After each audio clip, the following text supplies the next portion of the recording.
rush, adrenaline rush now. Adrenaline rush, adrenaline rush now. Adrenaline rush, adrenaline rush now. Adrenaline rush, adrenaline rush now.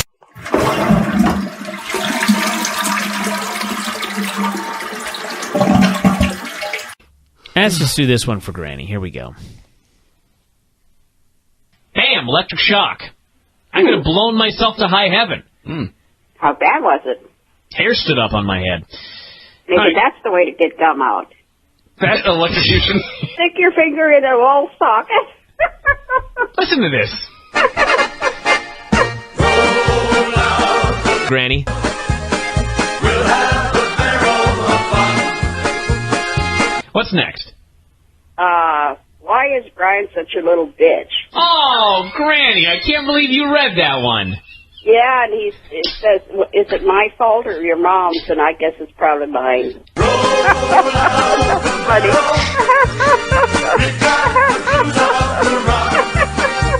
What's next? Okay, who would I want you and Vinny to wrestle? All I want is just for you to win a match. Oh! Are you calling me a jobber? You keep losing, you little bitch.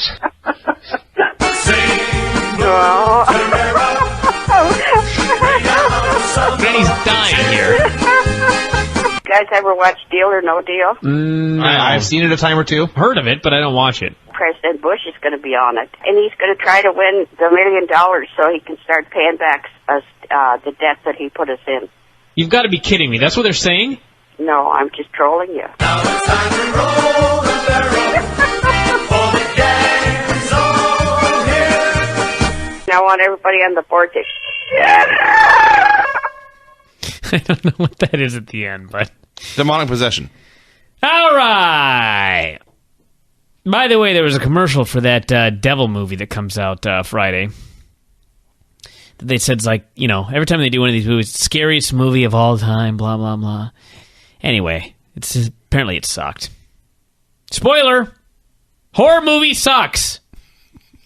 Seriously, I went to Rotten Tomatoes. It was like everyone said it sucked. Yeah. Not that I would ever see it. Let's move on. Impact. Stink came out. Stink came out. He called out Jeff Hardy. Jeff Hardy is standing there with half his face painted in makeup. And yet, to my eye, Sting looked much weirder in his fancy-ass button-up shirt with I wrote gloves. that same goddamn thing. Jeff looks like a normal human compared to Sting wearing gloves for no reason. He was wearing dress pants, a dress shirt, and the gloves. Yes. Yeah, it was weird. It is weird. So Sting's statement here to Jeff was that Sting himself had to deal with his own demons and his own bad choices, but he had been given a second chance, and he wanted to give Hardy a second chance, and he gave him his full endorsement. Everyone cheered. At this point, Robert Roode, Kurt Angle, and Bully Ray interrupted. Roode wanted to know how you could endorse this embarrassment and not me. I'm your champion. What about Bully Ray? You can endorse him. And Bully Ray came in, and he went to show off his calves. And Roode said, look at his calves, like this is a big joke. Meanwhile, Bully Ray stands there. He pulls up his shorts and begins to flex his legs. Bully Ray's thighs are enormous. And his calves. And his calves. This man is getting put together. Is he in Team Viggity? I don't think so. Pity. Still too fat. Well, he's not walking around with that shirt on yet. That is true. He's making tremendous progress. So eventually they ran their mouths. Storm and Abyss came out together. Why? I don't know. Storm ripped on Kurt Angle for beating up his friends. They started drinking beer. Then Abyss was talking. Eventually all these guys are in the ring. So Sting said, let's do a match. And he booked, this is exactly what he said, you versus you, and you. Yeah. And that was that. I thought this segment was great. I thought everybody on the mic was awesome, with no exceptions, including Sting's gloves. You, and you against you, and you. Great! It was kind of wacky how James Storm and Abyss were just randomly hanging out together backstage. Conveniently hanging out together before their tag match was booked. So, next thing you know, they're filling up the entire screen. Basically, was an ass in a bikini. Turned out to be Madison Rain. She was just hanging out in a bikini, being hot. Gail was filming her. Don't know why. They were at a pool. They were appalled that Tracy Brooks was in the pool. This was great heel stuff right here. Because you see, Tracy's in the pool, and Madison and Gail go up and they say, so this is how you're training for your tag team championship match tonight, sitting in a pool? And meanwhile, of course, they were also there at the pool in their bikinis. Yes. Great heels. So, Madison climbs in the pool. She proceeds to splash Tracy with water. Evil. Tracy responds by resorting to physical violence. She attacks Madison, exposing most of her ass in the process. Gail sets down the camera, conveniently still pointing at the pool. She jumps in the water to make the save. The two heels then attempt to drown Tracy Brooks and kill her. This is why I hate water to this day. Because women in bikinis try to drown you? Well, actually, yes. Not quite women. Explain. Well, I was like 5 years old, and I was at the public pool in Blackfoot, Idaho, and these two girls in the pool tried to put my head underwater. I thought I was drowning. And meanwhile, my mom's right there, and apparently my face was underwater for like 1 second. But it was horrifying to me, and ever since then, I've hated girls. Water on my face. Oh. Or any liquid. So yes, Nothing like an uncomfortable pause on this show. that was awkward. So they're trying to, like I say, murder Tracy Brooks when in to make the save. Cannonballs.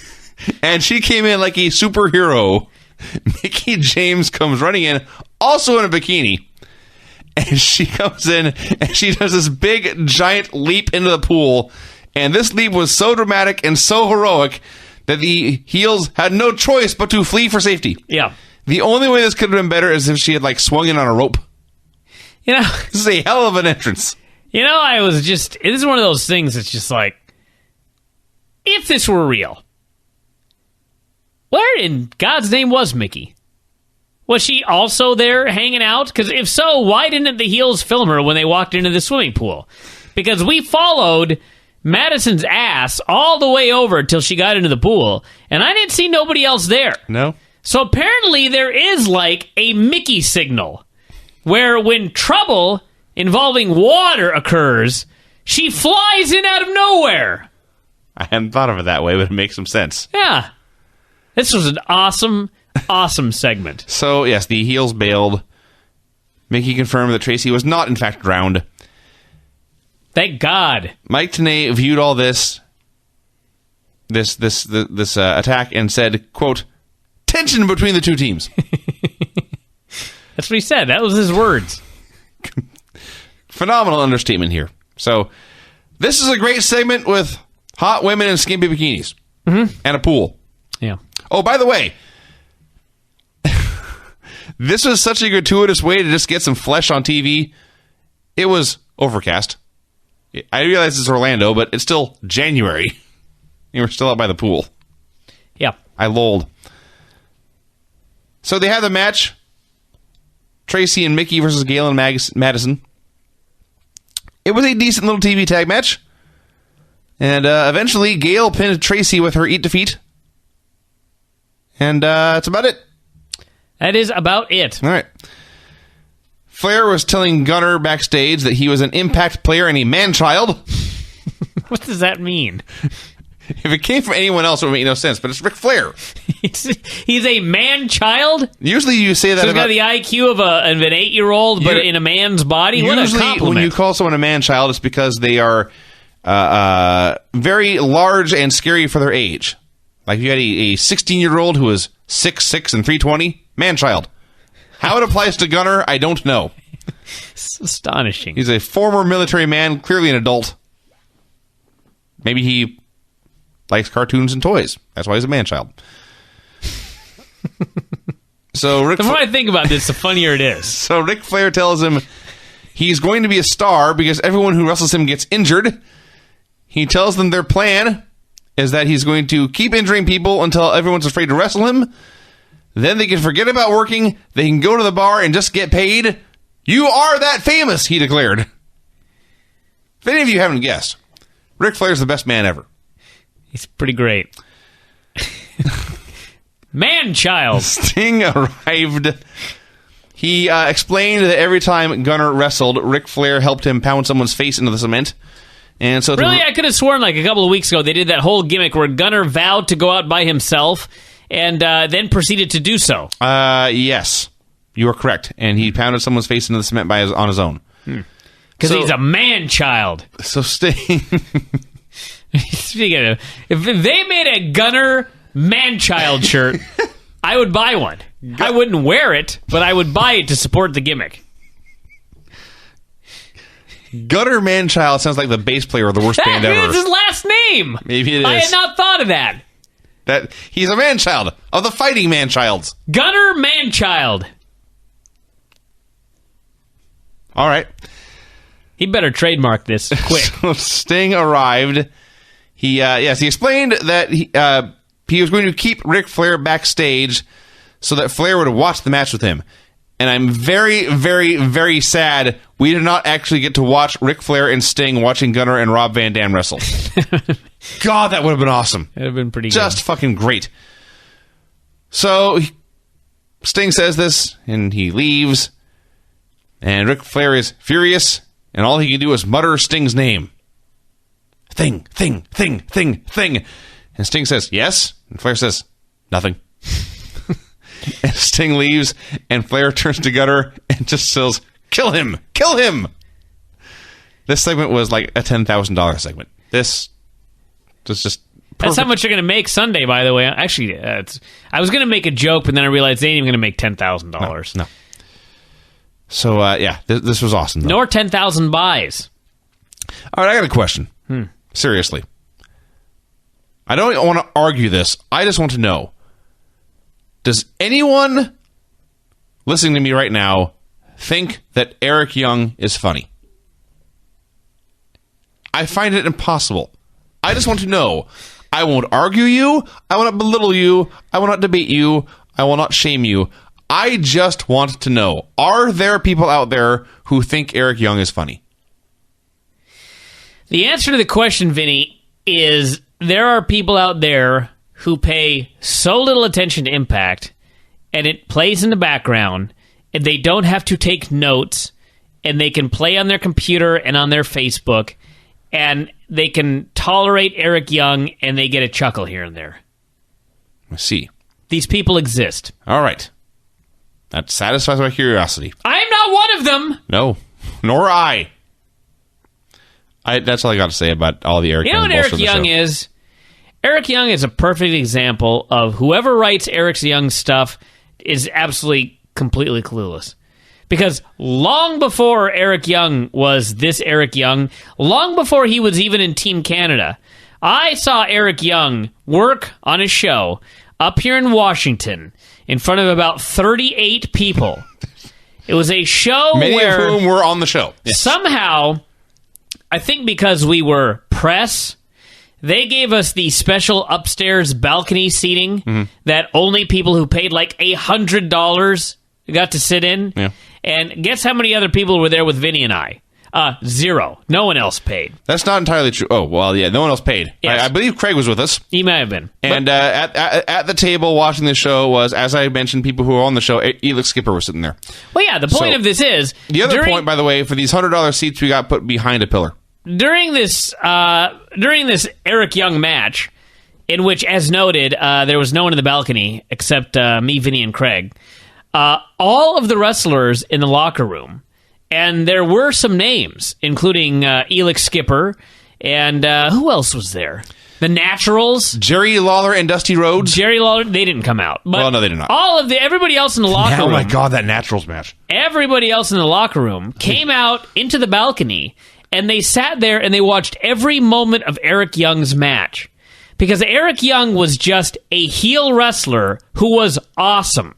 And he did comedy in his matches, but it was in the right place at the right time when he wasn't doing his serious heel comedy shtick. The match was awesome. Eric Young was awesome. So, at some point, somebody saw Eric Young have this awesome match as a heel doing some comedy, and they thought, oh, well, let's never have Eric Young do serious wrestling matches. Let's have him do a bunch of skits backstage, and let's give him a bunch of stupid comedy that he's willing to do, but which, in fact, actually sucks. And unfortunately, that is the story now of Eric Young's career. Doing a bunch of stupid comedy skits and never wrestling. And when he does, it consists mostly of locking up with people and doing goofy spots with girls' boobs. It's a tragedy, if you ask me. It's wasted talent, is what I'm saying. I'm over that. I don't care anymore. I'll tell you the other thing. That's the comparison here. Eric Young is infuriating in this role because we all have seen Santino try to actually have a wrestling match. He's not very good. He sucks. Therefore, Santino is a wacky comedy figure. He is wackety, actually. He is wackety. Who puts a snake puppet on his hand for his finisher. That's fine. Yes. Because Santino can work. That's what he has to do. Eric Young, however, would be one of the best workers on the entire Impact roster if he was actually just a real wrestler. And he could still do some comedy here and there, but instead he's TNA's version of Santino, and in his case, it is a complete and utter waste of talent. And not funny. And not funny. If he was a great wrestler who was stuck doing comedy, but the comedy was good, I would be fine with this. But it's never funny. It's never funny. It's embarrassing for me. I'm embarrassed to be seen watching it by you, who is also watching it. And I'm embarrassed because my wife is watching us watch it. I'm embarrassed the fucking cat's watching us watch it. Well, I try to shield the cat. Yeah. So that's what I think of Eric Young on this show. Magnus gave Joe a pep talk. This was great. Magnus was like, hey, let's go out there and win this match together and go to the pay-per-view and get a tag title shot. And Joe's like, let's go! And they shook hands. Yes. So then we got Kaz and AJ cutting a promo. Kazarian's argument for his promo was that they were going to win the tournament because everyone else was a mismatched wacky team, but he and AJ were friends. Funny how they did that right after the other two guys got along. And, well, I'll have more to say about this later. AJ then cut a promo, and I found this hysterical. I don't really know why, but he explained that Magnus and Joe were strong, but he and Kaz were quick, and they were going to use that to their advantage and win. I don't know why it made me laugh. It did. I don't either. Garrett Bischoff was backstage, putting on a referee shirt. Sting walked in and said, what are you doing? Garrett said, I'm going to go ref the next match. And Sting said, Garrett, you're not a ref anymore. You missed the most important part of this. All right. Sting walks in and says, how you doing? How's your neck? Garrett says, I've been cleared by the doctor. Sting says, cleared 100%? Garrett says, yes. So then he's putting on the ref shirt, and Sting says, take that off. And he gives him a pair of boots, and he says, now you're a wrestler. You're no longer a referee. Now, the reason that is the key point to this whole thing is because Garrett kept asking to wrestle, and Sting didn't want him to because he was afraid that he would get hurt, which in fact led to Garrett suffering a serious neck injury. And on his first night back, when after suffering said serious neck injury, he decided, well, maybe refereeing is for me. Sting said, no, here's some boots. This storyline made no sense. I just like that Garrett, not knowing Sting was going to make him a full-time wrestler, just brought his referee shirt to the building, I guess looking for work. He was going to go volunteer to referee. Well, I just presumed he'd go out for a match. Which, by the way, would have been Gunner's match. I suppose it would have, wouldn't it? Mm-hmm. That's even stupider. Okay, I know I said I wasn't talking anymore about Eric, but this Eric Young segment was a million times worse than the first one. There was no redeeming value to it. None. Rob Van Dam wrestled Gunner. Would you like to tell everybody what happened? No. Tell everybody what happened. He was looking for ODB. He went into Madison and Gale's locker room. Screeching ensued. He tried to lock up with them. He put one of them in a locker. Then he left, and the one in the locker just stepped out. That was the worst segment in the history of wrestling.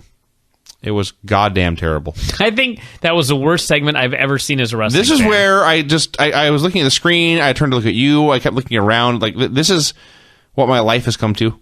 Yes. This is what... Not your fault they did this segment. Whose fault is it? I want to know. Vince Russo, Who can I I'm blame? sure, put that segment together. And no one said no. Of course not. No one looked around and said, wait a minute, this They went, sucks. oh, I get it. We'll show the girls in their bikinis, and Eric Young will do his lockup gimmick. They weren't in their bikinis here, though. They were in their regular gear. They were in the locker room, though. That's titillating. You said tit. I got nothing. I don't know. Rob Van Dam wrestled Gunner. Rob is not the same Rob Van Dam. He literally is now Bob Van Dam. He may be. Father. He's gone from Rob to Robert to Bob. He, I did like he's been using a Superman punch for a while. He tried a Superman punch from about 19 feet away. It was a Superman hammer fist. It's like, if the actual Superman had tried this punch, he would have been too far away and failed. This actually looked like when Mario tried to jump up with the hammer. Or was that Donkey Kong? What was it where he jumped up and got the hammer? That would have It was been Donkey Kong. Yes. Yeah, that's exactly what Rob Van Dam did here. He did a Donkey Kong leap. Kind of didn't he? He did. He leaped in the air like he was getting the hammer, and then he brought the hammer down on Gunner. On Gunner Manchild. That's what happened here. Well, I can't argue.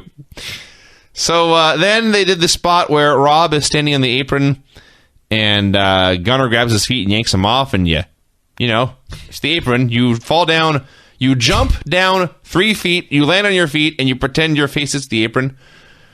Rob Van Dam tried this and appeared to break both legs and his face. Well, and you missed when Gunner pulled him off. He also whacked him in the back on the way down. Oh, that was even better. funnier. Great. It's like Rob's going to hurt himself. Now that I think about it, there was some dumb stuff on this show. Yeah. Let me continue with this match. All right. Gunner yanks him off the apron and whacks him on the way down. And then he pulls apart the pretty black mats because he's going to do his gimmick, which is a pile driver on the cement. So he goes for the pile driver, but Rob blocks it and gives him a high backdrop. Yes. And I mean like a Ric Flair high backdrop right onto the cement. And he lands with a sickening splat. Although, to be honest, he landed pretty flat, so it probably didn't feel too bad. But the point is, it looked like he was nearly killed. He immediately muttered shit very loudly. I guess mutter is the best word. So he's been killed. Rob gets on the apron and goes for his wacky kick, but he misses and hits the barricade. At which point, Gunner, who was just taking a high backdrop onto the cement, gets up and is fine. And he rubs his back a little bit, but then he goes to give Rob the pile driver, at which point, of course, the geeks run in and break it up. Leaf Cassidy made the save. I could not believe this man took a high backdrop onto the cement. Given that him giving dudes moves onto the cement resulted them in going to them, sending them to the hospital, and some of them to the unemployment line in the case of Jesse Neal. But in this particular case right here, he takes a high backdrop, splats on the cement, and he's up like a minute later. Less than that. 10 seconds later, he's back up, thus killing his own gimmick. This was lame. The two teams in the main event, the match of you versus you and you, they cut promo saying they would win. The highlight of this was that Buddy Ray, as far as we could tell, of his own volition, at the end took time to plug a house show. Yeah, he did. It appeared that this is something he threw in there because he thought it would be a good idea to do. He was talking about what he would do to Abyss tonight in this six-man, what he would do to Abyss at the pay-per-view, and then, oh, by the way, when I get my hands on you and I forget what he said, Rob Rochester. Van Dam tomorrow in Hell's Kitchen, New York. Wherever, yes. Great! It's good. Buddy Ray rules. Good job. Kid Cash and Austin Aries versus, swear to God, Zima Ion and Jesse Sorensen. You know what, though? Jesse Sorensen looked really good in this match. Fuck yeah. He looked really good. That's fine. No, I totally agree. He was spectacular. Zima Ion and Jesse Sorensen have been feuding for weeks. Hell, so of the very last pay-per-view, the whole gimmick was that Kid Cash and Aries screwed each other. I was going to get to that. So, during the same month when they are doing a tag team tournament, wherein all the tag teams are determined by random draw, therefore, by and large, they do not like each other, you then also book a match where two guys who are feuding must team against two other guys who are feuding. Yeah. Stupid! So, yes, Jesse Sorensen looked unfucking real in this match. They then built to a hot tag, but then Jesse Sorensen, they got the heat on him, and then when they got to the part where he would make the hot tag, he, didn't like his partner, so he didn't want to tag out, but he was still stupid enough to back into his own corner, so Ion could blind tag himself in. That irritated me. They did this actually like 3 or 4 or 5 times. And by the end, there was a very convoluted finish where Zima missed a 450 splash and Aries tried a brainbuster, but somewhere in the middle there, Sorensen tagged himself in and he hit his wacky roll of the dice move or whatever the fuck it is, and he got a clean pin over the X Division champion Austin Aries. Mm-hmm. Apparently there's a 4-way at the pay-per-view with the same 4 guys. That is correct. This win, the biggest win in the career of Jesse Sorensen here over the reigning champion, to the back. To the back. Where AJ yelled at Kaz, saying they were up next. And Kaz came out of her room, and he hung his head in shame, and he left, and a few seconds went by, and then from out of the room came AJ Styles' hated enemy, Christopher Daniels. To recap, they did a tag team tournament based upon the fact it was all partners who hated each other and couldn't get along. They were also doing that in random X Division matches on this show. And then, the one team whose gimmick is they get along and work together well, and the angle is that they're breaking up. Well, maybe. Brian. Well, I know that's what happened, but I didn't mind this at all. Vince Russo has no friends. You realize this? Oh, of course not. Every person who's ever known him has betrayed him and stabbed him in the back. Yeah. It's strange psychology. I Don't think about it too much. It's depressing. And no women love him either. Because he vents it all out on the show. Yeah. That's just what happens. He doesn't like women or people. He does not like friendship. He cannot fathom a universe where a partner, a union will take place and people will function healthfully within it.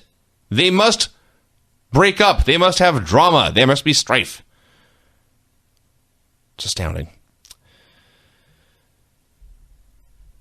There was Eric Young appears on screen, and I just scream no at this point. I can't take it anymore. So we had Joe and Magnus versus Kazarian and AJ. Tanay was sure to point out, and this is a quote, "I like the way Joe and Magnus work together, neither man trying to steal the spotlight." That should not be rare. Well, that should be universal. In this kind of tournament, that would be rare. Oh, my God. Oh, Vinny. I hate the show. There have been many worse shows. There have been. I don't fucking care. Better than shit. It's still better. Vomit is better than shit. Doesn't mean I like vomit. This show is vomit. I cannot believe what I just heard on this family program. Do you want to debate it? Wait a second. What did you say? I just heard all the swear words, but now I need to hear what you actually just said. What I said was that vomit is better than shit. That doesn't mean I like vomit. No, I don't want to argue this. I just was wondering what you said. I'm not sure I want to argue it, but... All right, so, yeah. AJ was in the ring. He went to tag to Daniels, or went to tag to Kaz, but Daniels came out of the ramp, he gave Kaz a signal, and Kaz walked out, so AJ got pinned. This was the tournament final. This is the way to establish a new team as a threat to the tag team champions, and they got their win when one guy walked out. Defend this show for me. Tell me how great it was. Well, I just thought that there have been worse. Oh my god. Cat invasion! Cat invasion! Snork, baby, what's the matter? Starving. Go feed her.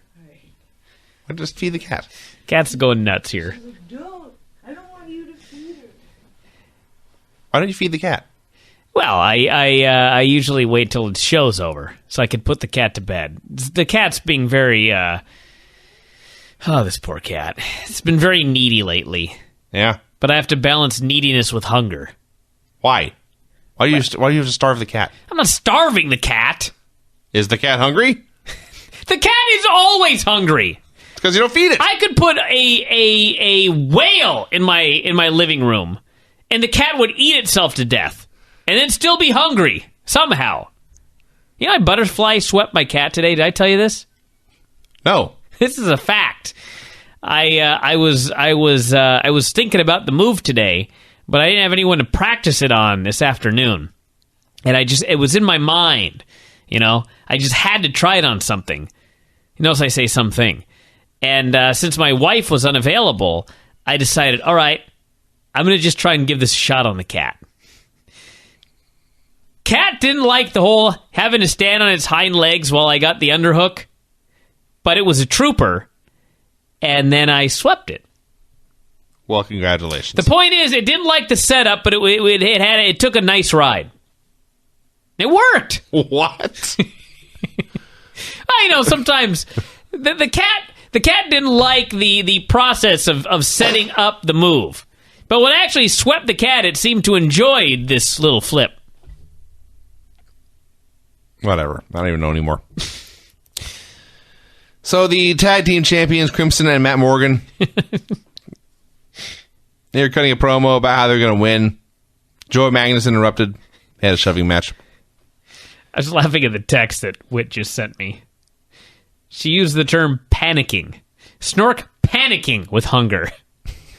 Like the cat's running in circles, screaming in terror.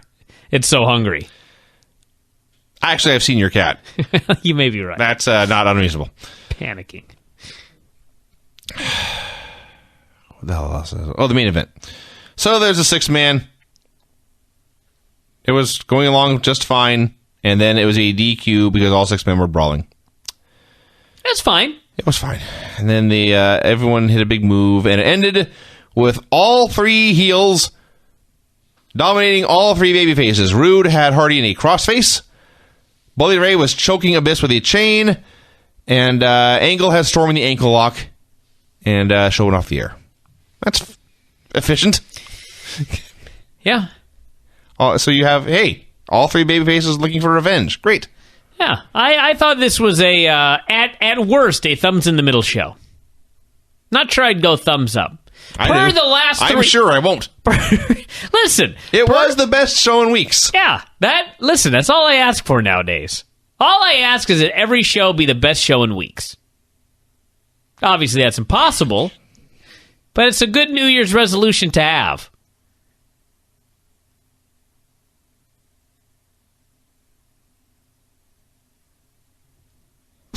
I just want to see how long you let me go there. So did I. That was a battle of wills. All right. End the goddamn show. Final song, and then we'll wrap it up here today. To the back. Or something. All right, let's do Impact. Impact opened with Bobby Roode coming out. Started running his mouth about how he was a dominant champion and the greatest. Said he had beaten James Storm, AJ Styles, and Jeff Hardy. He said Jeff Hardy failed on, quote, the biggest night of your career. I realize that they don't want to come out and say that they are the number 2 company, but this lie was so big, it just made them look stupid. It was a blatant lie. Yeah. He called out Jeff so that Jeff could shake his hand. Sting came out instead in a long-sleeved striped t-shirt This looked like he was not aware he was going to be on television. This is prime sitting on the couch watching TV fashion. He came in the ring, and they shouted at each other for a while, and Sting eventually booked a title rematch for tonight. Mm-hmm. He even mentioned, tonight for free. I think actually that was TNA. But I was like, yep, tonight for free. That is correct. The middle finger to those of you who watch the show. That would be me. Yeah. Did not make me regret my decision. He wasn't really a decision, but Sting announced that Rude deserved a spanking. The crowd chanted, I believe, spank his butt. Mm-hmm. Yeah. Then we had something astounding. Where is Direct Auto Insurance a national deal or a local Nashville I've never deal? heard of them until they started advertising on Impact. I've got to find out, because... Apparently they have offices. Well, here's what happened, everyone. Matt Morgan went to the Direct Auto Insurance office so that he could pay his car insurance bill. Let's stop right there. When was the last time you had to drive somewhere to pay your bill? To be honest, when I was in college, I would do this because I just to avoid dealing with stamps. It was easier for me to stop by on the way home from school. But I was in the minority then, and I don't do it no more. Now I can do it on my phone or laptop. Not Matt Morgan. He drives.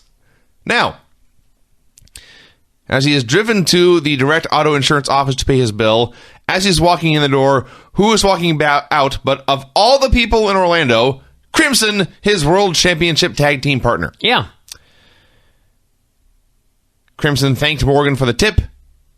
They talked about what great value what the hell is it called? Is it Direct Car Insurance? I think it was Direct Auto Insurance. Direct Auto Insurance? Not sure.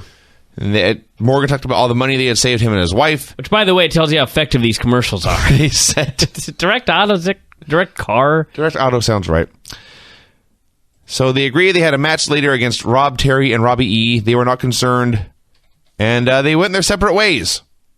And then a big giant disclaimer appeared on the bottom of the screen. This is a paid endorsement, everyone. This was like the cheapest thing I've ever seen on a Major League Wrestling show. It was, there was worse on this show, believe it or not. But, this screamed rinky-dink. Yeah. Rob Terry and Robbie E. versus Crimson and Morgan. What a horrible 1 minute this was. They did a spot where I'm trying to explain or even conceive of what happened. But somehow, like, Crimson did an ankle pick or something. I shouldn't even use that term because that's doing a disservice to anyone who's ever wrestled. He grabbed his foot, and Robbie E was on his belly. He fell down and ended up on his belly. And if you've ever seen a tag match where, like, one guy is trying to get to his corner, but the other guy is holding his boot so he can't get there, and the guy's, like, in push-up position, and he's got one leg on the ground, and the other leg's being held like the old wheelbarrow gimmick, and he's desperately trying to get to his corner. Crimson had Robbie E's foot as Robbie E is desperately trying to get to the corner. And the two keys are, in this 1 minute match, he held on his foot for, I swear to God, about 30 seconds of the match, and nothing happened. Robbie E is grasping and grasping, and Crimson is holding his foot. And Robbie E is grasping and grasping and grasping, and Crimson is holding his foot. And Robbie E grasps further as Crimson holds his foot. And I'm like, do something! And even better, Robbie E is the heel. So it's not like the heels are preventing the babyface from making the dramatic hot tag. The babyface is holding the heel. And on top of that, and keep in mind, this is one spot in a 1 minute match that went about 30 seconds. On top of that, the corner that Robbie E is grasping for is the wrong corner. Yeah. He is grasping at Matt Morgan. Who is not his partner. I watched this twice trying to figure out what in the hell were they thinking. It's actually even better because he's reaching, and then somehow Rob Terry gets involved, and then Morgan came in without our tag anyway, and the champions won in a quite terrible squash match. This was like, had this gone more than a minute, this would have set standards never to be, what happens? Never to be, Topped. Topped. So then Samoa Joe and It's Magnus late. ran down. It's late, everyone. The pay-per-view match was the start of their feud, apparently. And they attacked the champs and beat them up for a bit. Then we got what had to be literally an entire quarter hour devoted to Garrett Bischoff. Mm-hmm. There was a long, and I mean a long-ass video package. Impact never does video packages. We've noticed this before. They never recap any history. They assume that you have been watching forever and paying attention forever and taking copious notes forever. When something comes along so important that they want to show you what has happened in case you missed a show along the way, it is the story of Garrett Bischoff. Yep. So after all this, then Eric Bischoff came out, compared himself to Eddie Van Halen, talked about how he had made millions and millions and millions of dollars building the largest company in the world. But then it was a scorched earth policy where he ruined careers of everyone behind him. And because of this, Garrett had no friends. Yeah, that's what he said. His point was that Garrett Bischoff was blackballed because Eric Bischoff had fucked over so many people. I swear to God, that's what he said. Garrett eventually came out. He claimed that he had friends. It was actually a great interview by Bischoff because he's talking about how he made millions of dollars when Garrett was a kid. He reinvented the business, he said. He built a company to be the number one company on planet Earth, which, by the way, at one point WCW was. Sure. And he said, I made it look easy. He did say that. He made it look so much harder than I think it is. And then when talking about scorching the earth, he said he destroyed anything and everything that did not benefit me. And I was like, so WCW did not benefit you, or did it? Because you sure destroyed that there at the end. Anyway, Garrett came out and talked about bridge burning and said he hadn't burned his bridges and he wasn't going anywhere and he was proud to be a wrestler and Gunner had taken him out, but by God, he came back and he'd keep coming back again and again.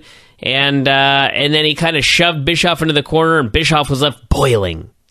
The other key about this, well, there are two keys. One was that Garrett mentioned that he had a new trainer, and Eric would be stunned to find out who this man was. So there's a new storyline. Who's training Garrett? And the other key here is that the crowd do not care about any of this. It's Garrett Bischoff. Why should they? Had clips of Winter and Angelina walking backstage. They established that even though they are all heels, these two women are not fans of Gail Kim. We then had our second video recap package, this time recapping the Eric Young ODB relationship. Mm-hmm. Winter versus ODB. It was a match. It was fine. Eric did some comedy. It was less offensive than usual. Angelina tried to interfere. He put her in an airplane spin and then acted dizzy and fell out of the ring. Four people in the ring in front of the referee, not a DQ. God, who cares? I got more important shit to worry about. ODB hit Winter with a TKO. Mike Tenay said this move was called the BAM, and we were about to see why. And the ref counted at 3, and I still didn't know why. Because she landed with the BAM! I see. Did the AJ Styles segment make any sense to you? With Kazarian? Yeah. Well, here's what I got out of it. All right. Somehow, Daniels has, like, a secret or something about Kazarian. Yeah. AJ wanted to know why Kazarian had turned on him, and Kazarian said, I can't tell you. And then Chris Daniels came out, and he tried to explain that AJ was a loser, and Kazarian figured it out, and so he went with Daniels, a winner. And Kazarian wanted to say something, but Daniels commanded he go to the back. So the mystery is, what does Daniels know I'm so glad you got anything out of what Daniels said. about Kazarian? I literally had no idea what he was talking about at any point. All right, thank you. Thank God you're here. You translated Maybe the Impact for secret me. is that, listen, Kazarian, your wife screwed Eric Bischoff twice to try to get the job as the head of the knockout division, and then he gave it to Karen Jarrett. What a loser you are. And Kaz said, oh my God, is that storyline? You can't tell anybody that. And Daniel said, okay, you must go with me. I have no better explanation. Sure. We had what I eventually determined was a great segment with Bully Ray and Robert Roode. This ended up awesome. Bully Ray wanted to plug trending on Twitter. Yeah. That's all he wanted to talk about. I was trending on Twitter on Saturday night. He said, worldwide. Worldwide. Even in Canada, he said. Yes, and Bobby Roode said, well, that's great. Meanwhile, I have a title match against Jeff Hardy tonight. What are we going to do? And Bully Ray said, I don't know what we're going to do, but it's going to end up trending on Twitter. Yes. This pattern repeated. He said several times. He said, don't worry about Sting. He's never been trending on Twitter. Yes. At which point Rude said, this is not about Twitter. This is about Sting. This segment was awesome. This is the best satire in pro wrestling in forever and ever and ever and ever and ever. Finally, Bully Ray told Rude not to worry, I have your back, but you owe me a favor. He wanted a title shot, and Rude reluctantly agreed. He needed someone to have his back. And then finally, they gave each other their catchphrase, their greeting, their slogan, but they turned to each other and they said, calves and abs. Mm-hmm. Awesome. I'm pretty sure this is the best part of the show, actually. Oh, yeah. Yeah. James Storm came down to the ring. Actually, the main event was... That was a pretty good match. Significantly better than the main event of the pay-per-view, by the way. Good to hear. Storm came down to the ring. He called out Angle. He wants a rematch with Angle. Angle said, no, I'm on to bigger and better things like the World Championship. Sting came out. He said they had each won one match. So now they're going to have the rubber match right now with the winner being next in line for a title shot. Angle wrestled Storm. Now, hold on a second. Mm-hmm. So, Angle showed up in jeans and a t-shirt. Yeah. And he said it was his day off, he had no gear, and he wasn't going to work. He said he came to visit his buddies. So then 5 minutes later, when he was forced to work, somehow he had gear? Sure. Always bring your gear, kid. That makes no sense. Yeah. What are you going to do? Kurt Angle and James Storm. There's times when, Kurt Angle will whip out his belly-to-belly suplex or something else, and he still looks old, like the old Kurt Angle, and there's sometimes when he just looks like he's in his mid-60s. Dude, you should have seen the pay-per-view. This guy is just... He is a shell. Yeah. And obviously there's... Here's the deal. Part of this is he's trying not to get hurt because he actually is training to try to make the Olympics, which he's not going to do. But I don't even know why he's bothering to wrestle. I don't either. Because he's out there, he can't move, he can't work like he used to work. It's sad watching him out there right now. It's not doing anybody any favors. Like, the whole thing with James Storm is like, okay, well, you get there with James Storm and you make him look good. We're trying to build up James Storm for Bobby Roode, so it's your idea, it's your deal to go in there and make him look good. But instead, Kurt Angle is going in there, and because of whatever's going on, he's not making James Storm look good. And therefore, you're getting Kurt Angle matches are no good. It's not helping James Storm. Kurt Angle looks sad and old and broken down. The whole thing is just depressing. The pay-per-view was like... you were sad here. You should have seen the pay-per-view. Sounds like I really shouldn't have. But James Storm won here with a super kick. So now he's the top contender to Robert Roode's world title. For now. And boy, what a big deal they made about that. Yeah. Revenge on his former tag team partner, and they didn't care. Then we got the most, in many ways, jaw-dropping segment of the show. Brooke Tessmacher appeared on the screen, alerting us that her name was Brooke Adams, and she works at Hooters in Houston. Yeah. My first thought here was that I need to book a flight to Houston, go eat at Hooters, and then fly back home. All right. Let me tell you a little bit about this first. The reality is, it's not as bad as it sounds. Because Hooters has a Hooters Girl contest every year that apparently is like a pretty big deal. I guess she's attempting to become Miss Hooters 2012 or something. But the point is, you're only allowed to do this contest if you actually work at a Hooters. So, in order to try to qualify and win the Miss Hooters contest, she has a side job at Hooters. However, nobody watching this show has any idea that that's the case. All they know is that this woman that's supposed to be a famous superstar on a show where the wrestlers are talking about how, and keep in mind, one of the wrestlers is Robert Roode, whose gimmick is that he has millions. Robert Roode saved $600 last year on his car insurance with Direct Auto. After he forgot to pay his bill. He He let his policy slip. That was it. So on a show where we know that the world champion, who supposedly is a millionaire, actually just let his policy lapse on his car, we also know that Brooke Tessmacher is, in fact, just a girl that works at Hooters.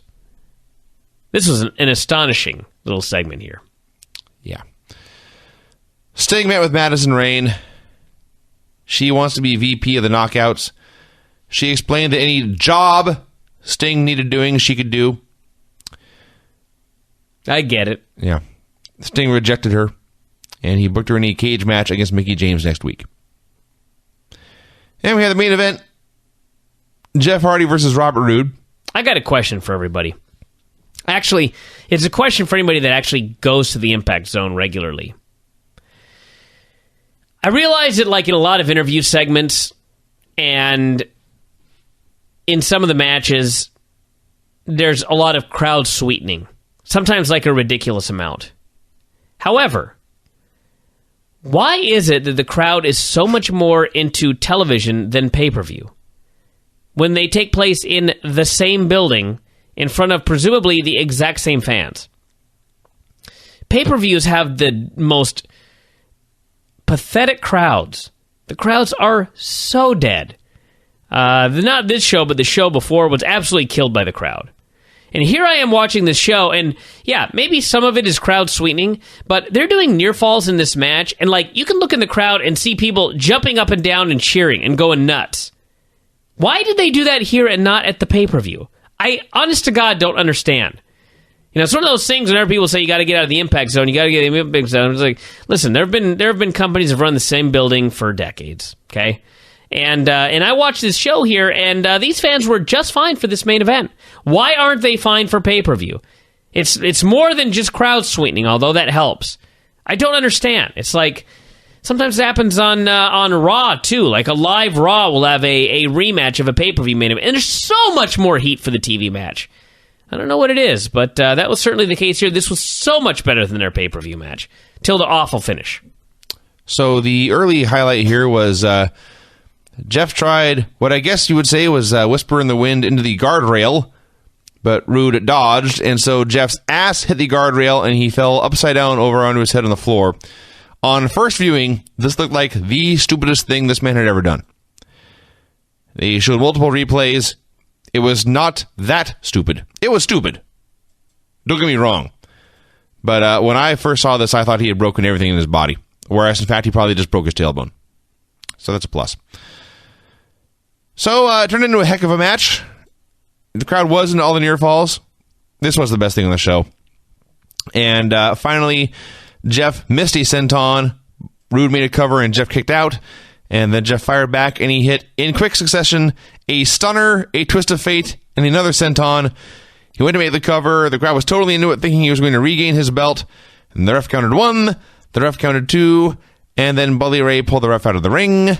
He booted the ref in the face. And Jeff Hardy took out both heels, and they played his music, and that's how the show ended. Another bad finish.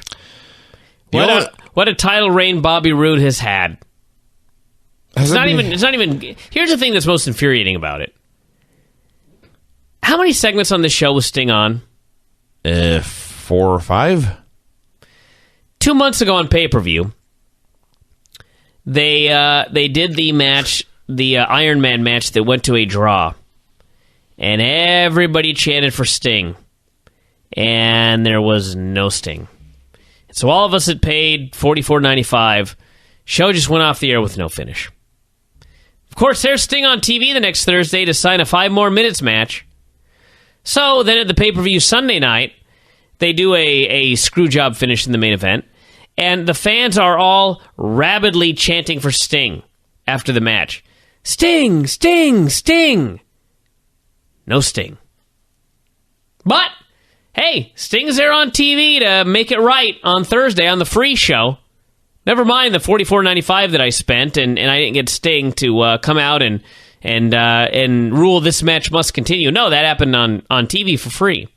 And then, even here on the TV show, when we got another screwjob finish, in a match where at the beginning of the show, Sting signs a match, and he makes sure an hour later to come out and say, you know what, Rude, if you get yourself intentionally disqualified, then Jeff Hardy gets the belt. He went to a lot of time and effort to try to make this match, and to make this match work. And then you have a screwjob finish, and no Sting. Nowhere to be found. I presume he'll be there next week on free television. But these finishes are just horrendous. They're just horrendous. I can understand having like lame finishes on the undercard, but man, oh man, your main event deal. I mean, this is going to turn into go-away heat for Bobby Roode matches because you never get a finish. You never get a payoff when he's in the ring. There's heel heat, and then there's like, okay, this is lame heat. I'm not going to waste my time heat, which is what this is becoming. You know? The next pay-per-view, you're going to promise a Bobby Roode match, and you've just given us 3 straight matches with no finish. Yeah. Who's buying that show? I don't know. Morons! Yeah, tards. That's supposed to say that. Morons. That's right. All right, let's play one last song. This Impact was, till the finish, much better Impact than usual. But they got to do something about these main event finishes. Remember like a month ago, maybe 2, when there was like back-to-back good Impacts? Mm-hmm. That was awesome. Yeah, it sure was. I just wanted to say that. I don't know what's happened. All right, last song, then we're going to go. A popular one. Y'all better have your dancing shoes on, cause we coming to that bitch to party. You hear me, chick? We coming out that bitch to party. Frisco, Viva! Frisco, Viva! Frisco, Viva! Yeah, yeah, yeah, yeah! Frisco, Viva!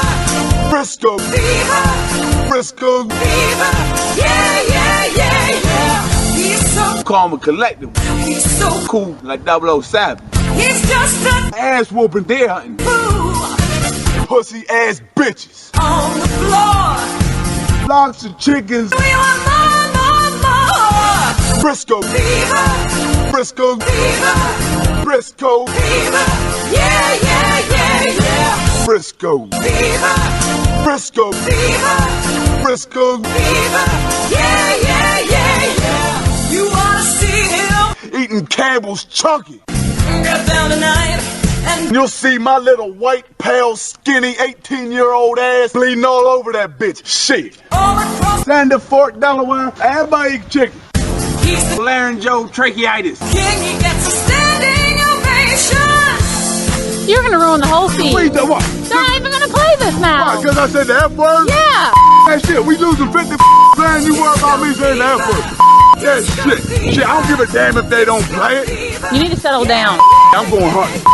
We're gonna kill y'all, damn right. Now just cut the camera off, because we got through a pile of dead chickens and this pile of chicken shit. You know, I took a shower today. That's news. We don't need to get in all the details, but I did.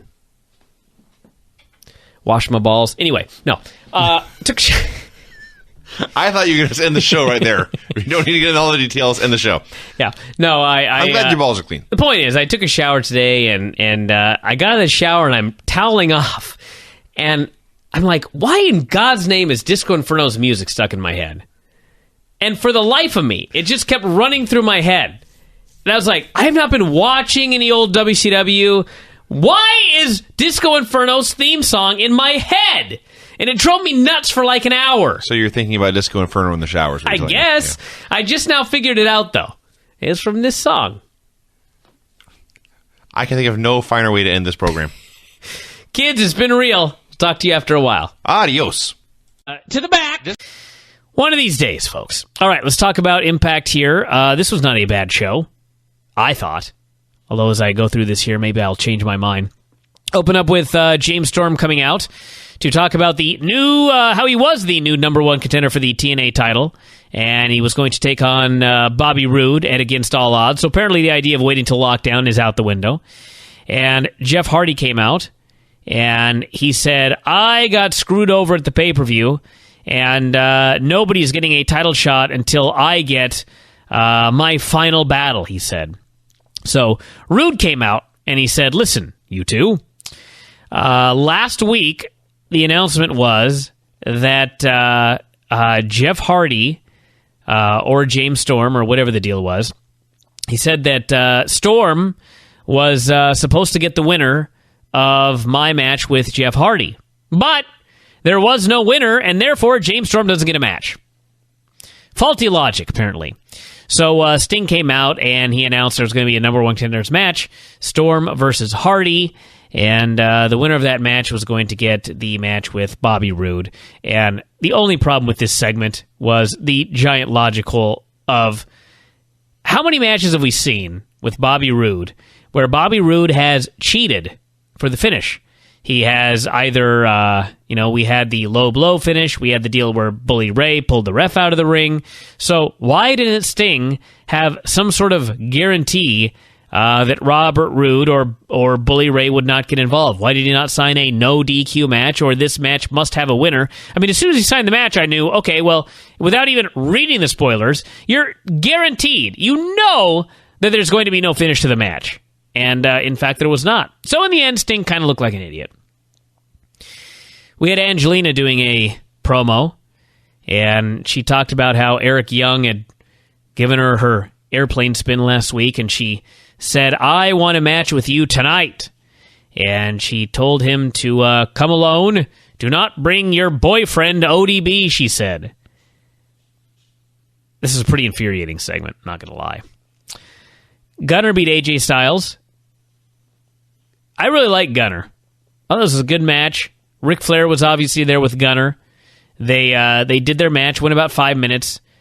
Daniels and Kazarian came out, and Daniels told Kazarian to go over there and cost AJ the match, which he did. He clotheslined him behind the ref's back, and then Gunner got the pin with his DDT. And Kazarian was very sad to have done what he did. But Daniels said, well, that's what you got to do. So I like Gunner. And I guess we'll see where this goes. We had Gunner, by the way, afterwards, going to hit the DDT on the floor with Styles. Kazarian was going to go help him, but Daniel said nope. And so Styles ended up jumping the rail and running to safety. So there you go. We had Magnus backstage talking to Crimson, and I have turned the corner on... Well, I've been a big fan of Magnus and Joe, but Magnus in particular during this segment was awesome. Crimson is trying to bully him, and Magnus was right there in his face, and he essentially was just like, okay, whatever you say, you big jacked up goofball, and held his own, and he was awesome. Just awesome. So they were about to fight, and Joe and Morgan broke it up. We had an awesome segment with two great men, Sting and Bully Ray, where Bully Ray came out and demanded a shot at the world title. Now, first off, last week, Bully Ray interfered in Robert Roode's match, and then this week, he interfered in the main event as well. So, clearly he is an ally with Robert Roode, correct? At which point, the obvious question is, well, why does he want a championship match against Bobby Roode? Anyway, I don't know the answer. He cut a promo on Sting and ran him down, and Sting, of course, ended up cutting a promo on him and saying, listen, I am the boss, you are the employee. Next time you want to talk to me, make an appointment.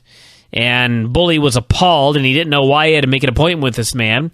And Sting ended up getting in his face, pulling his glasses up, staring at him, slapped him in the chest, and then said, this is what I thought, and walked away. Bully backed down, and this was awesome. This was great. Crimson beat Magnus. Do not ask why. Crimson is one half of the tag team champions. I realize they're doing the undefeated streak gimmick, which is... I can't even say it's run its course, because it was never actually over and nobody actually ever cared. But if these guys are the tag team champions and they're trying to build Brutus Magnus and Samoa Joe as challengers, why did Crimson beat Magnus in 1 minute here? I do not have an answer, but he did. So then Joe did a run-in and he laid out Crimson, And Matt Morgan ran down and ended up beating him up as well. Magnus gave him his flying elbow. And again, I don't know. So they're going to get a championship match because they beat up the team, even though in a straight match, one member beat the other member. I suppose next week Joe could beat Morgan, but this was a baffling finish here. They could have done a DQ maybe. I don't know. But Crimson beating your supposed one half of the number one contenders in a minute with his move. That was lame. We had wackiness with Eric Young outside. He was standing in front of a semi that had the Bellator poster on the side of it. And there was a lady from catering that walked by, and he kept talking to her about how she fought for Bellator and called her Mrs. Cyborg at one point. And then ODB came up and wished him luck, and they did their thing together. And I've seen worse. I was not enamored. They had this Garrett Bischoff training video, which is, it was so hilariously wacky because he's like in an MMA or a boxing gym. It's probably like a boxing gym, I guess, because he had the big gloves on. But he's got these gloves on, and he's hitting the bags, and he's doing the rope gimmick where you hold a rope in both hands and you whack it up and down, and he's doing all of this. He's doing training like he's gonna do boxing or mixed martial arts. So he's doing all of this training, and then they cut to another shot, and men are running at him like in an old kung fu movie. He's taking on 5 men. But of course, the 5 men don't all rush him at the same time. No. The 5 men stand there, and one guy runs at him. He takes him down with a pro wrestling headlock takeover. Another man runs at him. He gives him a drop toe hold. Another man runs. It was so... The idea that he's doing hardcore, serious, legit martial arts training, and then all of a sudden is doing pro wrestling moves at the same gym, I just thought that was so awesome. And it was a pretty good video. And he's going to be the next... I don't know. We'll see what they do. He's going to get a big, giant, massive push this year. So be ready for it. And I don't know. I've seen sons of the Boss that were a hell of a lot worse than Garrett Bischoff at this point. But he's also in the ring. He is not ready to be a main eventer yet. And it's going to be a long time, especially not training at Ohio Valley. So we'll see how it goes. We had Madison freaking out backstage and shrieking, and Gail Kim told her to stop. Thank God. Then we had a match. Mickie James versus Madison in a cage match. I don't like to be lewd on this show, but I am a reporter. And there was a spot in this cage match where Mickie James did the old, she put the boot on Madison's throat in the corner and was doing the splits. And as God is my witness, her vagina was hanging out. Probably on the board at this point, for all I know. But I watch these shows in HD, and that was a vagina. So she needs to deal with this issue. They had a match. It was pretty good. All things considered. It did go way too long. It kind of, I think it went like 13 minutes. After about 7, it's time to go home. But she ended up hitting her jumping DDT for the pin. And that was that. I have seen significantly worse, but I know they want the women to draw ratings. I know they want big quarter hours after the women, but sometimes you don't need to go 13 minutes. And by sometimes, I mean pretty much never. We had Aries doing a promo backstage saying he was so entertaining that telling us that he was going to come out to tell us something was entertaining. I think he might have said it better than I did right there, but I'm not sure. We had a goofy segment backstage. We have Tara, Velvet, and Mickie James, and they're all just BFFs. And they're giggling, and they're laughing, and they're slapping hands. They all want the title. But they left afterwards together to... I think it was Tara said, let's go get some champagne, and Mickie was excited, and then as they leave, Velvet turns to the camera and goes, shots! So there you go. Hardy did a promo. The Road has owned this man. HDTV, everybody. He said he deserved a payoff. And he was talking about the title. Aries came out, and he's talking about how awesome he is. He's the greatest man who ever lived. He's beaten everybody in the X division. Perhaps he'll retire with the belt, he said, because there's no one left. Out comes Alex Shelley, who has been gone forever. Got a big pop. He now has like a mohawk that is not spiked straight up. It's kind of parted to the side, and it's bleached blonde. It is, if nothing else, a unique look. And he cut a promo, and he said, I blew out my shoulder, and I was out for a long time, and I came back to reunite the Motor City Machine Guns. And in our first week back, Chris Sabin blew out his ACL and his MCL, and the Machine Guns aren't going to be back till 2012. And he said, I see you on television. I see you with this title. It drives me nuts that there's a douchebag holding our belt. And I called my partner and I said, do you mind if I come back and challenge Alex Shelley for the belt? And Chris Sabin said yes. And so he challenged him for the title. And Aries essentially said, I'll give you a shot, but you got to earn it. He said, go back there and pick any of the guys I've beaten, and when you beat them, I'll give you a shot. And Aries said, Shelley said, I'll do one better. You pick any of these guys, and I will beat them, and then I will challenge you for the title at the pay-per-view. I did not do justice to this segment. These two guys were awesome in this segment. They were absolutely awesome. And I guess we'll see. I haven't even read the spoilers. I don't even know who was chosen. But, yeah, this was great. And this will be a great match. A great singles match of the next pay-per-view. So this was a double thumbs-up segment. ODB was backstage. Said he couldn't wait for Eric to tear Angelina in half. And at that point, Winter came up and beat the crap out of her, hit her with a pipe, and whipped her with a belt and left her laying. This led to Eric Young versus Angelina Love. The usual Eric Young, quote, comedy. He tried to wrestle the referee. The referee said, no, you must wrestle the girl. He went to ringside and locked up with fans poorly. He rolled back into the ring and tried to lock up with the referee again. And finally, after being a complete clown for a full minute, she kicked him in the balls for the disqualification.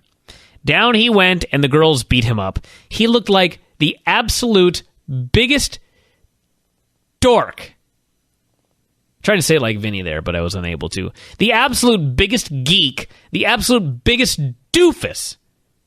So they stomp a mud hole in him, and ODB runs down to make the save. And after clearing the ring, her and Eric Young shared a big kiss. She tried to eat his face off. It was unacceptable. And then they left arm in arm. And Tenay called them Impact's favorite couple, I believe. Wrong. Incorrect, that statement. James Storm said that it was time to prove that he could be the world heavyweight champion of this damn company, he said. Perhaps they've already forgotten that he has already been the world heavyweight champion of this damn company. A couple months ago, actually. And then finally that led to the main event, which was James Storm and Jeff Hardy in a match that shockingly went to a no contest when Bully Ray just ran in and beat up the referee. Had a pretty good match. It wasn't anything special, but they worked hard. Fans were into it. They got some time. So after Bully Ray attacked them, Earl Hebner ran down. Bully Ray beat him up. He continued attacking the babyfaces. And Sting then finally ran down with a baseball bat, and he cleared the ring. And that was that. Rude said, I have proven that I am the world heavyweight champion. The result of this match is a no contest. I guess believing this meant that he wasn't going to have a challenger at the pay-per-view, which, I forget what they do in the spoilers. I don't know if they do a three-way or if they injure Jeff or what happened, or if this is the injury or what the deal is. But I always thought the whole idea was a long-term build to the Robert Roode James Storm singles match, and it appears they've decided against doing that, and I hope it is not because of James Storm's matches with Kurt Angle, because I cannot blame James Storm for those matches. Kurt Angle is not himself, so to speak, in the ring, and what can you do? So that was Impact, everybody. Again, I have seen worse, I have seen better, but it's fine. There was nothing too offensive on the show, except for some occasional screeching here or there. But even that, there was less than most shows. All right, I'm going to play one last song here. I love this song, and it kind of makes me sad, but it's a great song, and it also makes me happy. So I'm going to play this one, and then we're going to wrap it up. So thanks, everybody, for listening today. To the back. That is true. I'm going to have to give this some thought. All right, let's do Impact. Let me talk about Impact. That wasn't an edit, everyone. That's what he actually said. But Let me talk about this But shit. carry on. Well, that's what I was thinking. Have at it. That's what I was thinking when I actually thought this afternoon, but I may as well talk about it here. We spent over 90 minutes, Dave, Bruce Mitchell, and myself, running down the 2011 Wrestling Observer Newsletter Awards. A fine show, if I do say so myself. But I could not help but notice, I don't know if you've looked at the awards, Vinny. Clearly you have, since you edited the newsletter, but TNA is... I can't even say they were skewered. They were just largely ignored. Yeah. One category after another. And if it was an award based on something good, Yes. such as Show of the Year, Match of the Year, Star of the Year, or whatever, TNA was absolutely, completely unrepresented. Right. If it was something As it such should as be. worst announcer, worst show, etc., wow, TNA was all over the place.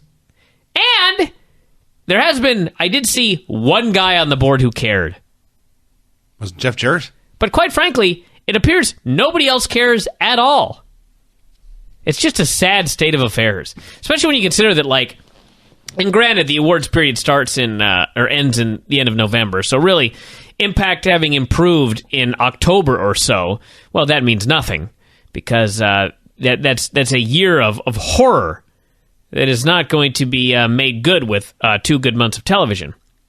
But still, a few years ago, TNA represented poorly in the awards. Everybody would be talking about it. Maybe not everybody, but it would at least be a talking point. Like, my God, look at how poorly TNA did in the awards this year. My God, look at this. My God.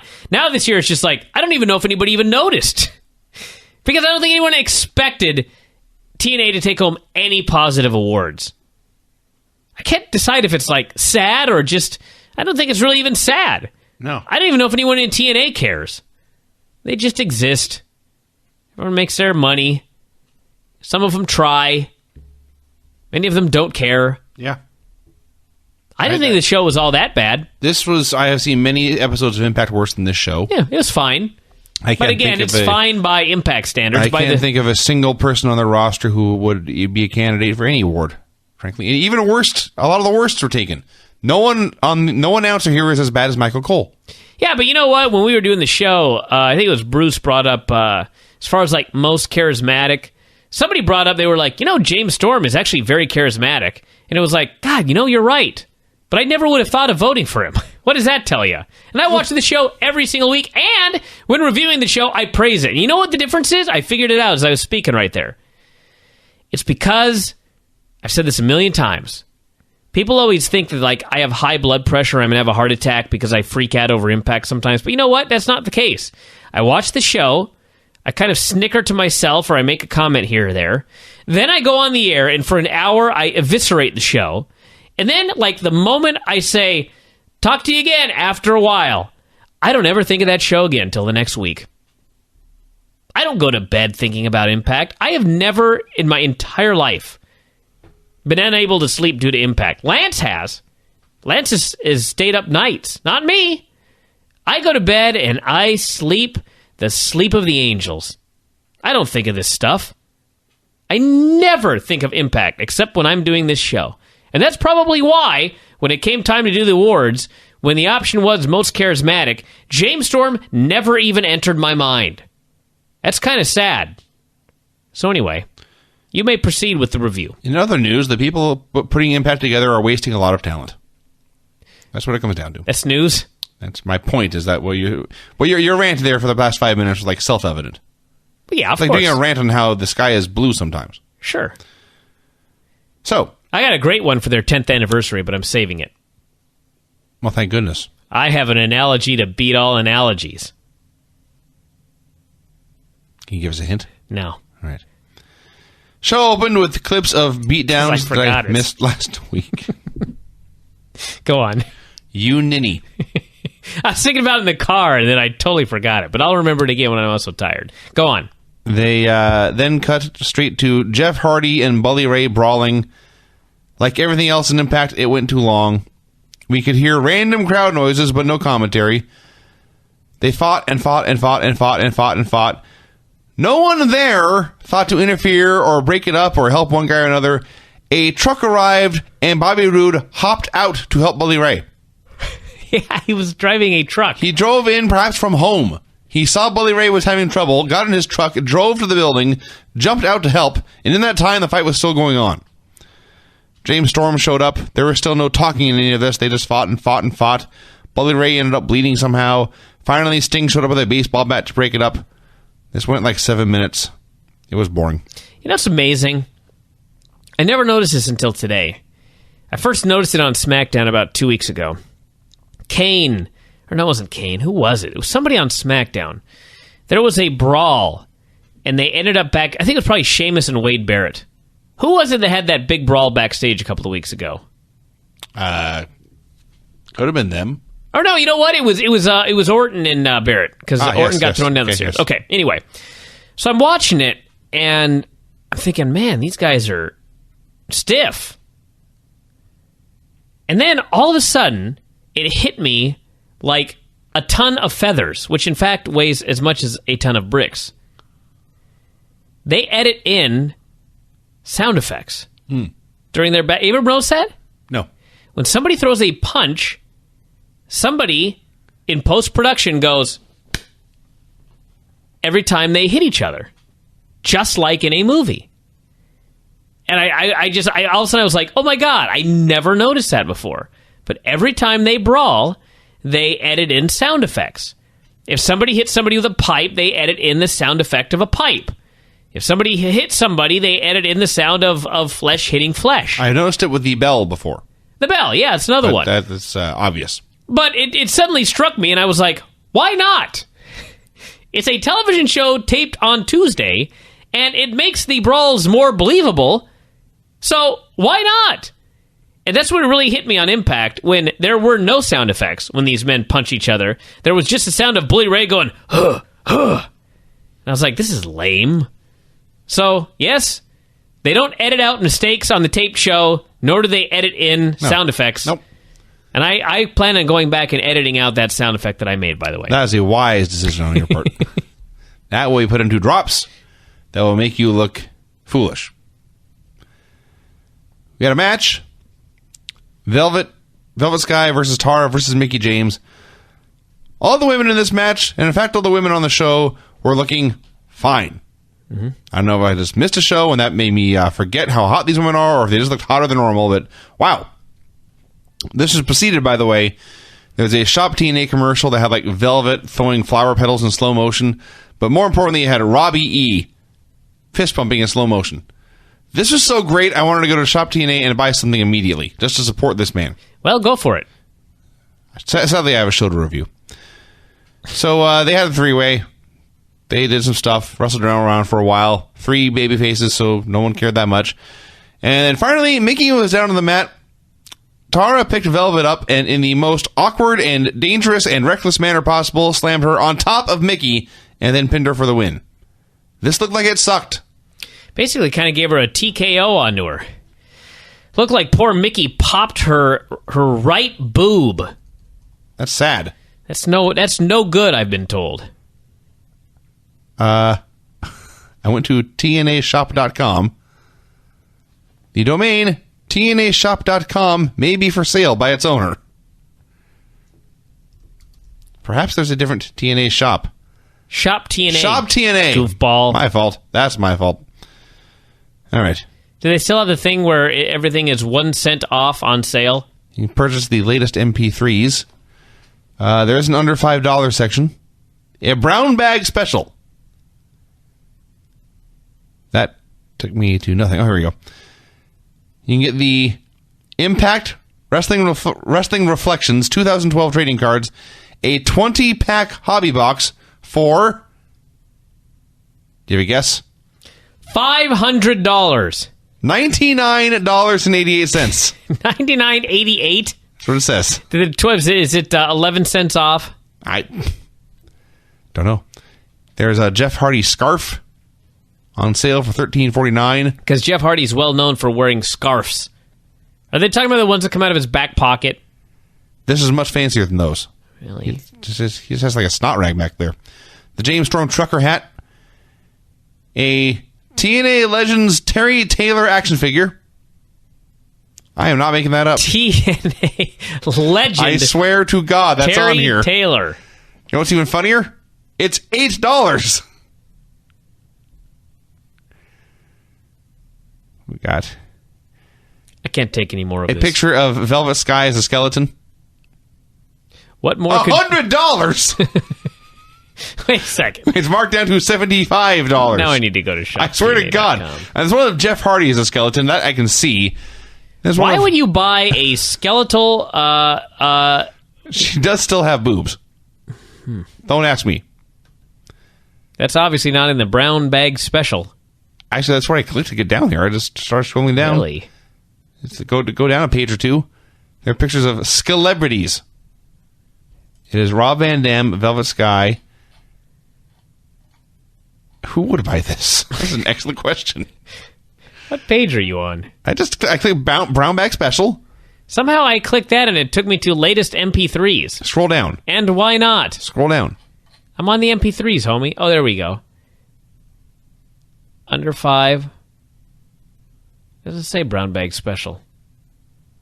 I'll look at under $5. Jeff Hardy Resurrected, 99 cents. Have we done this before? We did. It was funny then, too. There is a Velvet Sky men's category. Oh, it's just her t-shirt in a men's fit. Oh, this is better. Oh, my.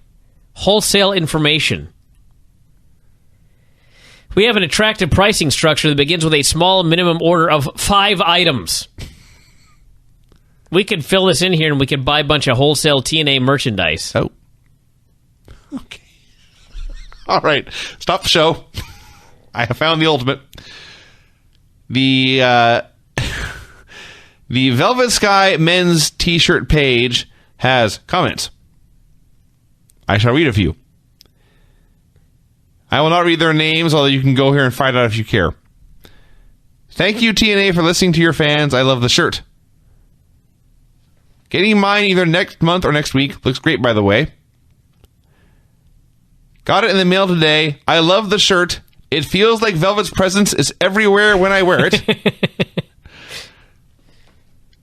I want one, but do not wear anything smaller than a 3X. Oh, my. Come on, TNA. Most of the other shirts are available in 3X or bigger.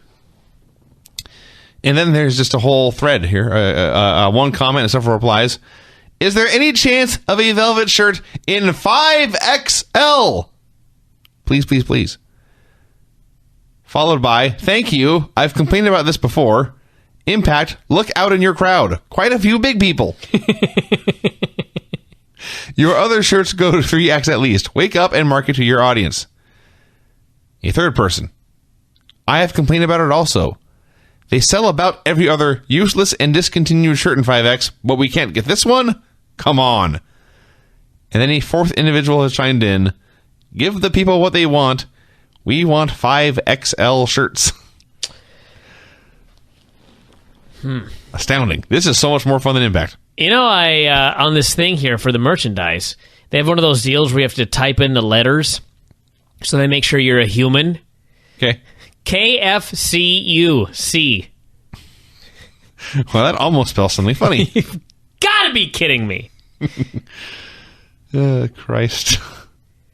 I got to look at the stuff over $50. Lockdown travel package, $549. Oh. All 3 celebrities. That is, in fact, Velvet Sky as a skeleton. I don't know who would buy that. You can buy the TNA heavyweight belt for $2,750. I think we've mentioned that before. Along with $149 baseball bats. I hope Don West is making a killing on this store. Oh, yeah. Because he sure deserves it. All right, let's get back going here. I gotta do an airport trip. So, okay, so Tara won. Gail was backstage watching. Tara won, so she gets a title shot at the pay-per-view. Gail cut a promo saying she was the most dominant champion ever. She wanted to see who was best. Blah blah blah. It was a very boring promo. Sting called out the 4 dudes from the opening brawl so they could all fight more. It went about 14 years, and eventually they booked it as a tag match, and they made it a tables match just cuz. The babyfaces, asked for a tables match. Nobody was put through a table in the brawl. No. The tables match is the gimmick of the other team. I just couldn't understand this, at all. That's because it makes no sense. And no one cared. No. That's the even more important point. Alex Shelley cut a promo talking about how long it's been since he got back in the ring. Talked about fighting Zima Ion tonight. Said he was talented, but he was still green and he was going to beat him. So was Zima the guy that Austin Aries chose to face? I missed last week's show, dude. Oh, yeah. All I can tell you is that Alex Shelley had a great interview segment, and the storyline apparently was that Austin Aries was going to choose an opponent for Shelley, and if Shelley beat him, he got the pay-per-view match with Aries at whatever the pay-per-view is. So did you get any of that from watching this as a fan who didn't see last week's show? No. I didn't think so. Okay. Had an Eric Young segment. He was fucking around with a backstage geek. Winter and Angelina tried to come on to him, said they were easy. That's the word they used. Then Angelina threw a knee to his balls, but he had a cup on, so she sold her knee. A plastic cup hurt her knee. Yeah. And then ODB arrived. Huh. Stupid. Zima Ion versus Alex Shelley. This is like the greatest haircut matchup I ever saw. Shelley, his whole hair is buzzed, short brown hair, except he has grown a mohawk just long enough to comb it over and then dyed it blonde. And Zima Ion, who last I knew had an afro, has now straightened it, and he has sprays it. He comes to the ring with hairspray, applying hairspray to his hair. It's all totally spiked out like every anime character ever, except he's an actual human being. It's fantastic. They had a fun X Division match, and eventually Shelley won with his sliced bread. So I guess he gets to fight Austin Aries now. I guess. Would have liked more. I'd have liked to have done a better job explaining this story to me, the viewer. That's because you care. Unfortunately, yes. I don't give a shit. AJ talked about how everything has changed, but he vowed to get to the bottom of things. Tara cut a promo about the women's title. Stop immediately. Mm-hmm. Did you know there is a video here of Don West selling the celebrities? No. I'm going to play it for everyone. Don West here at Shop TNA, and the time has come. Here I am standing. Just want to show you real quick in my brand new Jeff Hardy t-shirt. This is the one that Jeff Hardy designed himself, now available on Shop TNA. Oh my God. Artwork done by Jeff Hardy. Took it on the road, just to let you know, sold it out. #1 seller. Only place you can get it right now, Shop TNA. Order it. Anyway, let's get back to the moment at hand. Folks, it's celebrity time. A lot of you saw the video, and we were waiting to get these framed and waiting to see what we were going to do and if we'd have any available actually to sell to the public. If you remember, Mike LaValle, beautiful, incredible artist, did these celebrities. It's the skeleton-based items he did, of course, Jeff Hardy, Velvet Sky, and Rob Van Dam. These big paintings you're asking, are they for sale? Not yet. They're somewhere going to be probably somewhere in the $5,000 to $10,000 range when they are available. What? But right now, not available yet. In fact, I think Rob and Jeff are negotiating getting their own, buying their own anyway. And just to let you know, might not happen. But if so, we are going to put them up for bid. $5,000 to $10,000. We have the unbelievable limited lithos. These are the exact lithos of the exact paintings. Here's the problem. only 100 exist. Oh my Rob God. Van Dam, of Jeff Hardy, and Velvet Sky. Here's the bigger problem. All of the talent, Rob, Velvet, and Jeff, took number one. That was theirs. Here's another problem. The boys on the roster all wanted these because they're so limited. So the problem I have is we may have about 40 or 50 available, and I'm not even sure of that. This guy is Available of all amazing three Carney. lithos. But here they are. They are framed. They are matted. They are autographed not only by Rob Van Dam, Jeff Hardy, and Velvet Sky, but they are also hand-numbered by the artist and autographed by Mike LaValle, the artist. Now, Mike LaValle, world-renowned, unbelievably famous. He has done this for everybody Unbelievably from Johnny famous. Depp to Jesse James, and I'm not kidding. Jesse and James? To do it for the TNA Superstars was a pleasure, and it's a first. So these are the first three in the series. These three will never be duplicated. It is signed, sealed. These are the only 100 that will exist of Velvet Sky, Rob Van Dam, and Jeff Hardy. Now, while my cameraman is showing you the signatures and the numbering and the double signatures, here's the deal.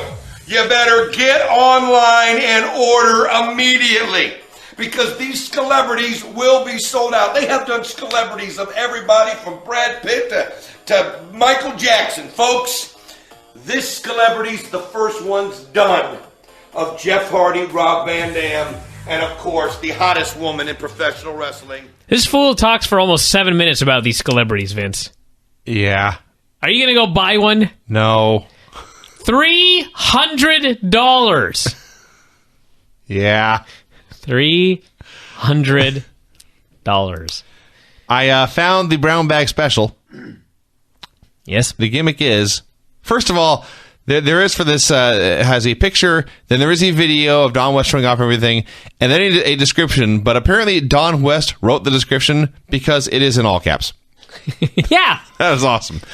So the gimmick is they take 4 random DVDs, then a random t-shirt, and throw it in a bag. They say it's a $100 value that you get for $25. That is the brown bag special. Oh, and Don West will in fact autograph the bag. Oh, wow. Yeah. I guess there's an action figure in there too. Good God almighty. What a deal. Wonders of Shop TNA. Wow. All right, back to the show. Enough of these free plugs. Where were we? Tara? I think we were past Tara. All right. Eric Bischoff went to find Garrett working out. He said, "Who's this trainer you have?" Garrett looked off to the side. Eric looked off to the side. Eric freaked out and pointed the camera down, saying apparently he didn't want the trainer shown on TV. Someone on Twitter said it was me. No, it's not. I don't think it is.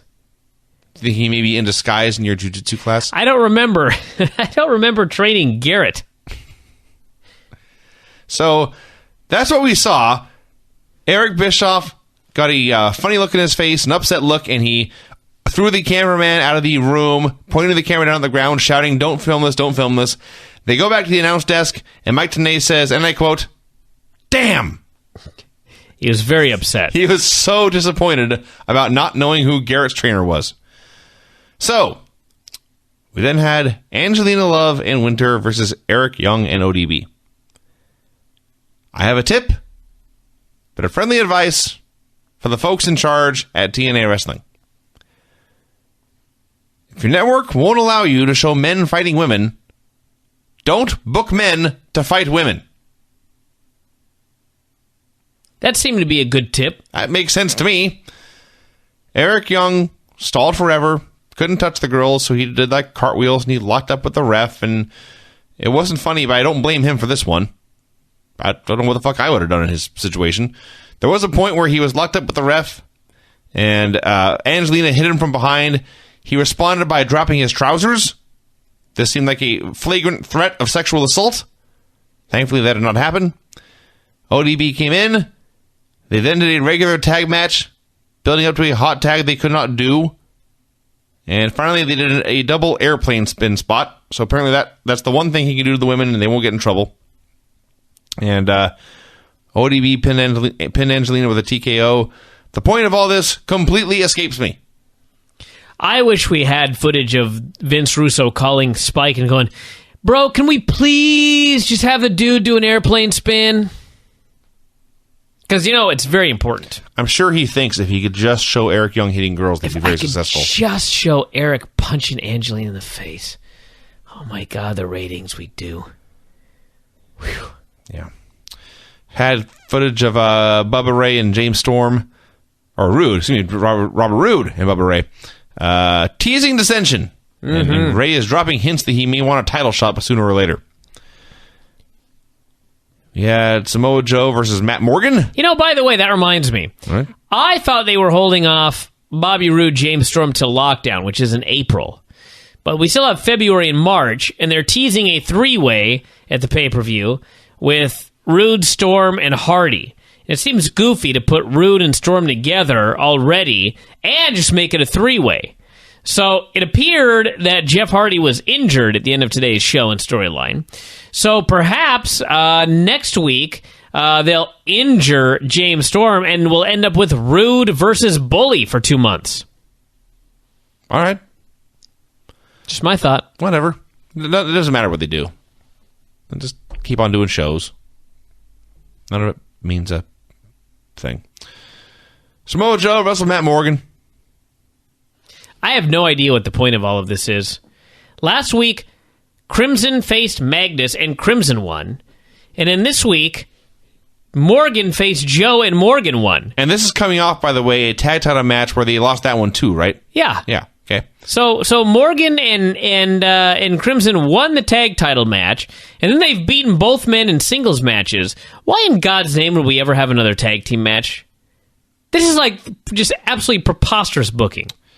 Yeah, so Morgan won here, and then the sore losers laid the champions out. So to recap, they lost a tag match, they lost a singles match, they lost another singles match, they lost 3 in a row to these men, and as they were going up the ramp, Magnus declared, and I'm not making this up, he actually said, "We're 1 step ahead." Yeah. Your steps suck. Speaking of things that suck, actually the start of this was fantastic. AJ Styles came out for a promo, and I don't recall visiting Orlando lately, but I think I may have been in the Impact Zone here. AJ asked, "Why would Frankie Kazarian turn his back on me?" And a man in the crowd shouted, "You suck!" So AJ told a story about when he was wrestling Gunner, and the same man shouted, "Gunner sucks!" Yes. This was the best part of Impact. I was dying. Okay, so It was so... This is one of those things, just like we were talking about. I can't remember what show I was talking about today, because I've done 4. But on one of the shows today, I was talking about how nobody buys anything anymore. No. It's all just phony. Stupid. It's phony. AJ Styles is out here getting a promo, and these fans didn't care at all. It was an excuse for a guy to tell AJ how much he and Gunner sucked, and everybody else in the crowd is looking at the funny guy. Yes. Nobody's paying attention to AJ. Nobody cares about this storyline. No. Nobody cares about this feud. This is AJ Styles, for Christ's sake. Yeah. This was depressing. And his longtime best friends. This should be a good storyline. They can't do it right. All right, so laying down the groundwork that no one cares about this and it's stupid and it sucks. Here, then, is what happened in this segment. AJ cut a promo. Daniels and Kazarian came out. Daniels said Kazarian did not owe AJ an explanation. AJ turned his back. Daniels ordered Kazarian to attack. Kazarian wouldn't do it. Daniels attacked. Daniels got beat up. Kaz went to shake AJ's hand. Daniels said no. Daniels wants Kazarian versus AJ at the pay-per-view. Yes. One segment with 47 twists and turns. This blew. This was not any good at all. No redeeming qualities to this. We had the main event. It was James Storm Thank God we're almost done. and Jeff Hardy versus Bully Ray and Bobby Roode. They fought a lot, which is funny because we saw the same four men fighting to open the show. Nothing had been accomplished. Bully Ray did the Moondog Moretti spit spot, where you spit in the air and then catch it in your mouth. Then he went to kick Storm. It was funny as he did that last week too. Yeah. And they didn't get like a long shot where you could see the spit going up and down. They like got a close up of his face. Yeah. So he just spits and looks up for a long time. It's like, you fucking idiots. Yeah. So he went to kick Storm, who was leaning against the table, and Storm dodged, and Ray's foot went through the table. Shouldn't that be a finish? It's whoever goes through a table Someone first has loses. to be put through a table. I see. Well, they put Rude through a table. Storm held his feet, and Jeff hit an elbow, or maybe vice versa. So the good guys won, and then Bully Ray beat them both up with a chair. That was Impact. Well, no, then they put Jeff through a table with a Bubba bomb off the top rope through a table. I did not write that down, but that happened. Shows you it's been an hour and 10 minutes since that happened, and I had forgotten until you mentioned it. Jeff Hardy's in maybe the best shape of his career. He was brawling with no shirt on in the beginning. He actually looks like an athlete. He doesn't look like he's a juiced-up athlete. He just looks like an athlete. He's lean and he has muscular definition. I don't think I've ever seen Jeff Hardy look like that. So maybe he is all cleaned up.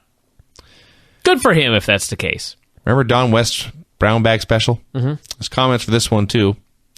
One reader has said, "You were going to call back and didn't. Please call me so I can place an order. My number is..." God. I'm done, Vince. This is TNA, everyone. I'm finished, everybody. It has been a fun and exciting day of show after show after show. We're going to be back with more this weekend. Dave and I will be back on Saturday night after UFC on Fox, and then on Sunday, it is the Royal Rumble pay-per-view, which will be won by the girls, we've been told. Indeed.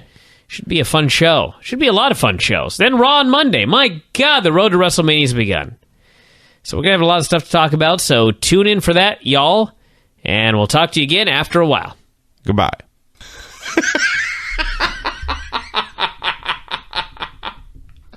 Come here. I have a laptop. I'll go over there. You must see this photo.